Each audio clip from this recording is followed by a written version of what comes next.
राधे राधे। मुझे बताइए, इस दीवार को तोड़ने का क्या लाभ है? यदि किसी संबंध में संदेह घर कर लेता है तो आए दिन शत्रुता की स्थिति बनी रहती है। कल कोई और कारण बन सकता है इस दीवार के पुनः बनने का। तो क्या पुनः इस दीवार को बनाएंगे काका?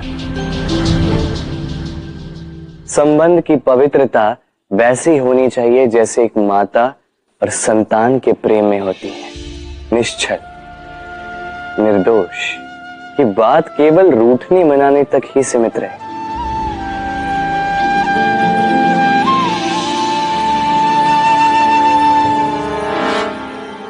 और कोई भी घुसपैठिया आकर भावों को दूषित न कर पाए, ना कोई वस्तु, ना कोई परिस्थिति, ना कोई व्यक्ति, कोई उन्हें अलग न कर पाए काका। सोचिए, यदि ये दीवार पुनः बननी है तो इसे तोड़ा ही क्यों जाए? यदि मन में एक अटूट संबंध स्थापित करने का दृढ़ निश्चय ही ना हो तो क्यों तोड़े इस दीवार को? बताइए, है विश्वास, है अटूट विश्वास कि ये संबंध कभी ना टूटेगा? यदि है तो तोड़ दीजिए इस दीवार को, अन्यथा पति पत्नी का संबंध सबसे बड़ा संबंध माना जाता है और है भी। सप्तपदी लेकर 7 जन्मों तक दोनों एक दूसरे के साथ जुड़ जाते हैं, एक दूसरे के अर्धांग बन जाते हैं। अर्धांग अर्थात अर्ध अंग।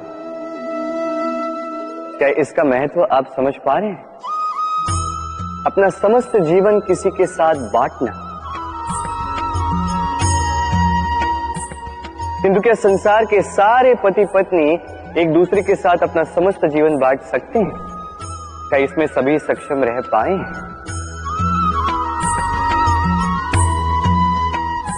अपना जीवन किसी और के साथ बांटने के लिए सबसे महत्वपूर्ण बात है स्वीकृति, स्वीकार करना, सामने वाले व्यक्ति को स्वीकार करना, उसकी अच्छाइयां भी, उसकी बुराइयां भी। संपूर्णतः रूप से व्यक्ति को स्वीकार करना होगा, तभी ये संबंध बढ़ेगा, तभी ये संबंध और भी सुंदर बनेगा। एक दूसरे के दोष ढूंढना, उन्हें गिनाना, ये केवल और केवल एक ही कार्य करता है, इस संबंध के जीवन का नाश करता है। बस बदले में होना ये चाहिए, एक दूसरे के दोष समझकर उन्हें आभास करवाए बिना उन्हें सुधार देना चाहिए, उनकी कमियों को उनकी शक्ति बना देनी चाहिए।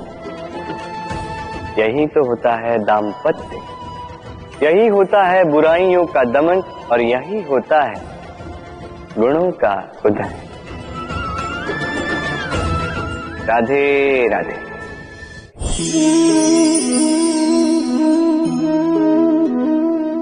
कंकड़ इतना छोटा सा कि उंगली पर आ जाए, किंतु सोचिए यदि यही कंकड़ आंख में लग जाए तो कितनी बड़ी समस्या बन जाता है।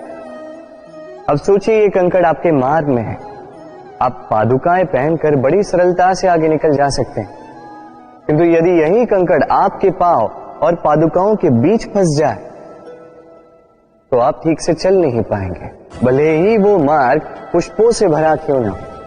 अर्थात आप बाहर की समस्याओं से, उन चुनौतियों से लड़ सकते हैं,